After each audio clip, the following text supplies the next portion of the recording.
Hi, welcome to The Explainer. I am absolutely thrilled you're here today because, well, we are dissecting a truly spine-chilling narrative straight from our source material.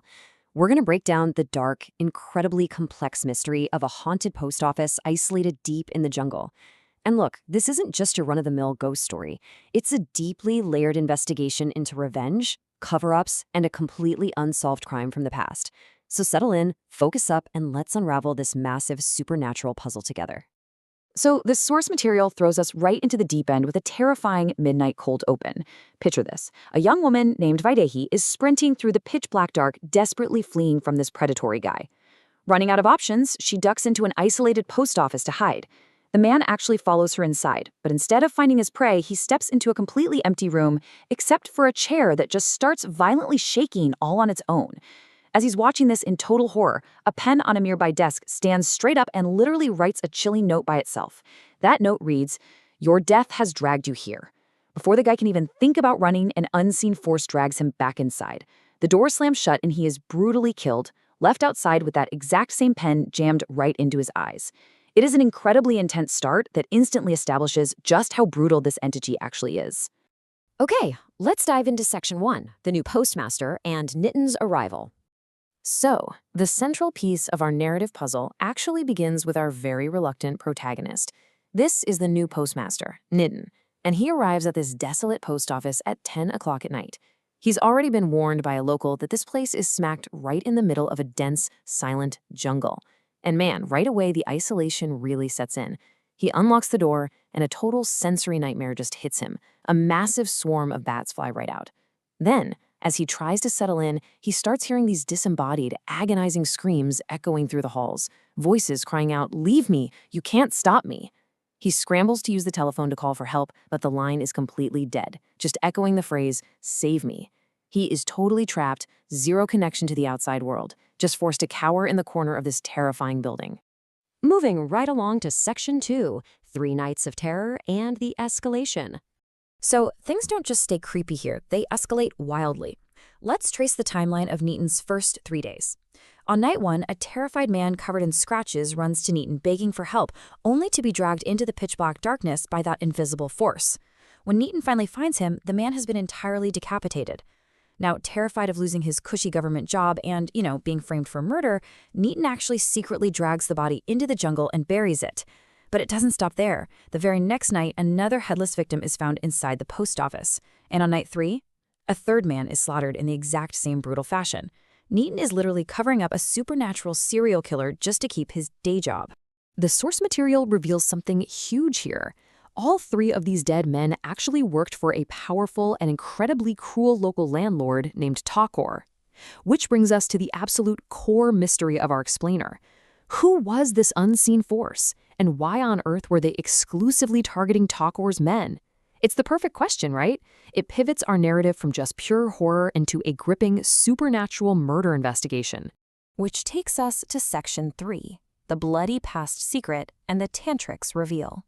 Desperate for answers, Nitin brings in a local tantric, a mystic practitioner, who investigates the rooms and immediately senses this deeply wronged, unfulfilled spirit tied to that moving chair from the cold open.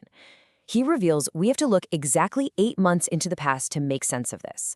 So here are the key players we need to know. First, we have Naresh, the former postmaster who occupied the post office right before Nitin. Then we have Takor, that cruel landlord driven entirely by his family's pride. We have Bindya, Takor's daughter who was imprisoned and desperately seeking help. And finally, Manoj, a local potter who was Bindya's true love, but kept away by a vicious lie. Now, let's look at the central catalyst for all this bloodshed. Takur discovered his daughter Bindya wanted to marry a potter. Enraged by this massive class difference, he locked Bindya in her room and sent a forged, completely fake letter to Manoj, saying Bindya never wanted to see him again. It totally broke Manoj's heart. But Bindya actually managed to sneak out one night and brought a real letter to the former postmaster Naresh, and this letter was a desperate plea for Manoj to come and save her. But here is the tragedy of it all. Naresh never got to deliver it. The very next morning, Takur and his 3 men, yes, the exact same 3 men who were decapitated in our present timeline, arrived at the post office. They beat Naresh mercilessly, trying to find out what Bindya had told him. Naresh, acting incredibly heroically, completely refused to give up the letter or Bindiya's secret. So Thakur's men brutally murdered him right then and there and buried him in the jungle. That completely unjust death is what transformed Naresh into the vengeful ghost, tearing heads off in the present day. Let's jump into Section 4, Journey of the Final Letter and Breaking the Curse. Suddenly, the haunting makes complete sense. Nitin realizes he is the key to stopping it all. To break this curse, he has to play detective and actually fulfill the dead postmaster's final wish. Step 1, he tears the post office apart and finally finds Bindiya's 8-month-old letter hidden away safely. Step 2, without wasting a single second, he jumps on his bicycle and rides for hours to find Manoj's house. Step 3, when he finally arrives, he hands over the letter, delivering the absolute agonizing truth that Manoj had been lied to this whole time. The woman he loves hasn't rejected him. She's been locked in a room by her father for the better part of a year, just waiting for him. The reaction from Manoj is immediate, and it is powerful. He reads the letter, tears welling in his eyes, finally realizing he was completely deceived by that fake rejection. He makes a fearless decision. Grabbing his own cycle, he declares that he is storming Thakur's heavily guarded mansion, stating boldly, "Bindiya has been waiting for 8 months. I won't stop now." He's literally willing to face death to right this wrong. And that brings us to Section 5, End of Terror and Injustice and the Final Confrontation. So the stage is set for the ultimate showdown. Manoj is rushing in to save his love, Nitin is trailing right behind to prevent a total massacre, and an enraged Thakur is waiting at the mansion. Manoj arrives and demands Bindiya's release. Thakur, completely furious that a potter is challenging him in his own home, draws his sword to strike Manoj down. Nitin arrives just in time to shout a warning, but honestly, he doesn't even need to intervene. The sky darkens, fierce winds whip up out of nowhere, and the Resh's terrifying ghost finally manifests in its full, horrifying glory right in front of its murderer.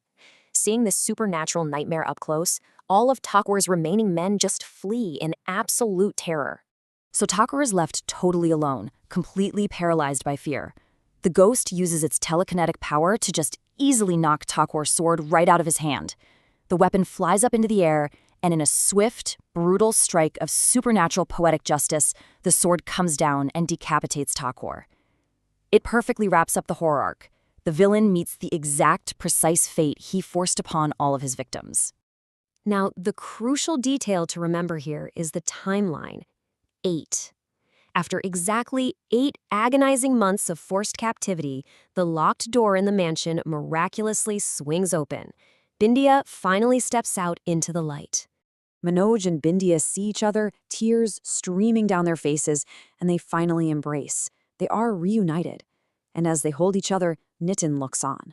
Beside him, the terrifying ghost of Naresh, the postmaster, appears one last time. But he's no longer a monster. He looks at the reunited lovers, smiles a really peaceful smile, and just vanishes into thin air. Love conquered the curse, the mission was finally completed, and Naresh's restless soul found peace. It's just an incredibly satisfying conclusion to a really dark and bloody tale of injustice, right? It perfectly shows how the past simply refuses to stay buried until the truth is delivered, which leaves us with one final thought to ponder today. If you found yourself alone in the dark, caught in the crosshairs of a restless spirit, would you risk everything to deliver an undelivered letter from the grave? Thank you so much for exploring this fascinating story with me today. Keep asking questions, keep seeking structure in the chaos, and I'll catch you in the next explainer.